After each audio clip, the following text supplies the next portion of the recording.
So yun guys, inabot na kami ng gabi. So alas 7 ng gabi.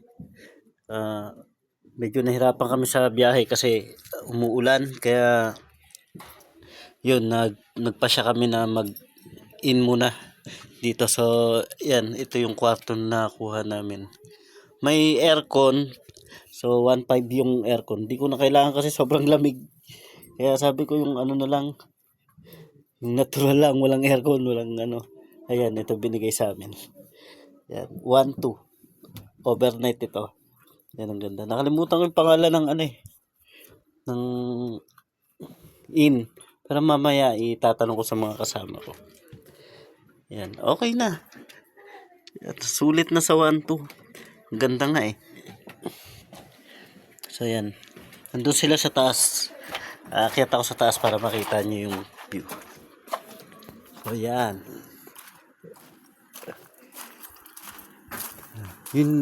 Yung taas na yan, yun yung ano sa parking, tapos nandun din yung pinakakalsada niya.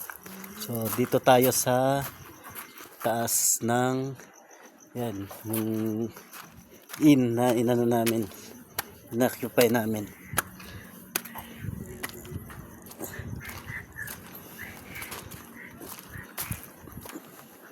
Ganda nga eh, oh, parang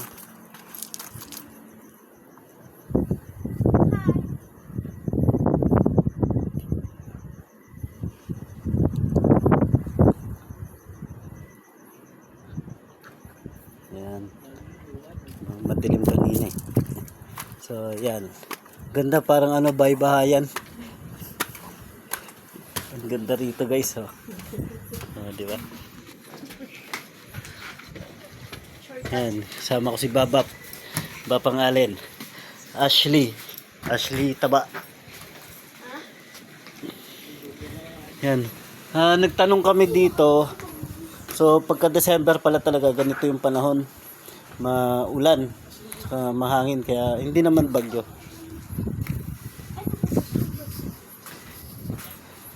Hindi naman bagyo dito. Talagang ganito lang talaga yung panahon.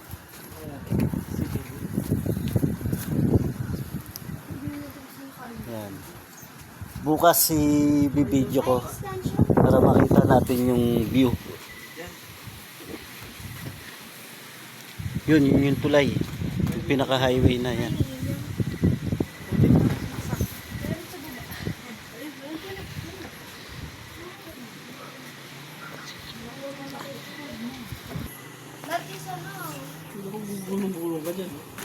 So yan, ang ganda. Ano? Kahoy. Kinakain nata ng loro to eh. Ito ata yung tinutuka-tuka ng loro. Yan. So yan, ano muna kami. Kami ay mag-noodles muna, cup noodles, para initan ng kami ang aming mga yan. Mga bulat yan.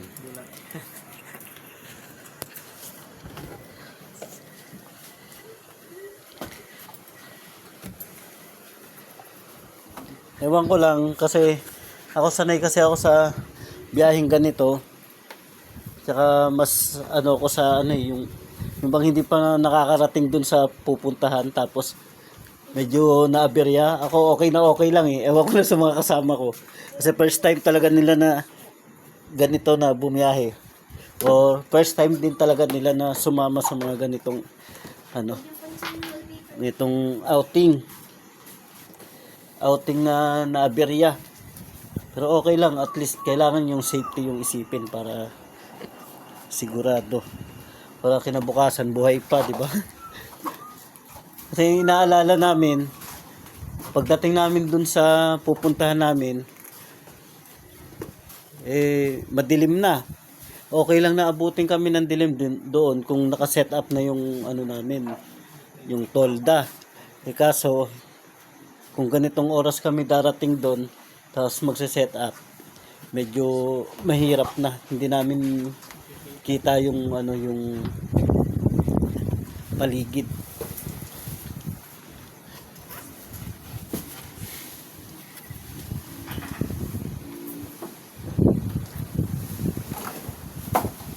Ano kung maririnig nyo yung pagaspas ng hangin. Ang lakas.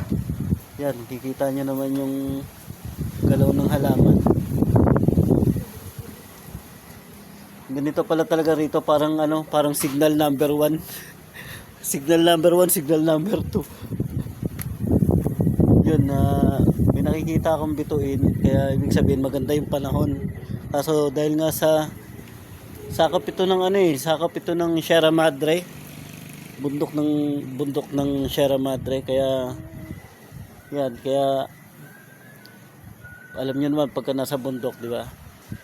Yung panahon, hindi natin alam yung klima ng bundok, minsan okay, minsan hindi. Yan. So, ngayon naka-tiyempo kami na ganito yung panahon. Pero okay lang. Hindi naman nakakadismaya. Para sa akin hindi ko lang alam sa mga kasama ko. Ako hindi ako nadismaya, okay lang. Sanay ako eh.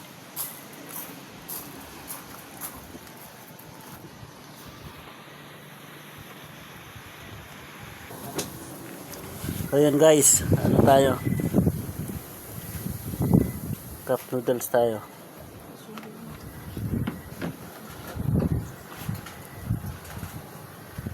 Yan.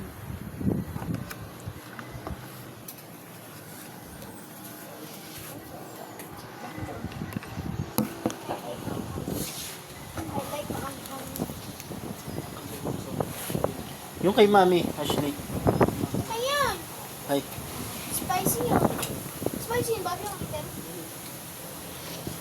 Ako meron sa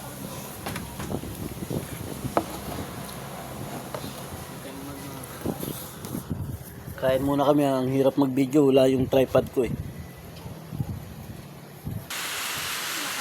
Yun, parang bagyo, humuulan pa oh. Lakas ng ulan.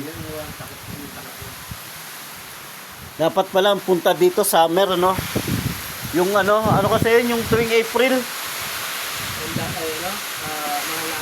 Mahal na araw. Ganun pala dapat yung punta dito. Yun bagyo. Signal number 2 na.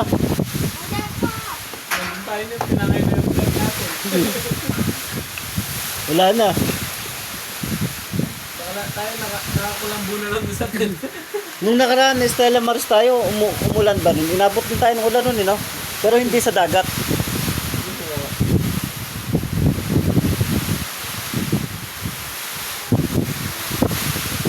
Lakas. Estela Maris yung sa Baga. Yung sa Bataan. Punta tayong Bataan nun.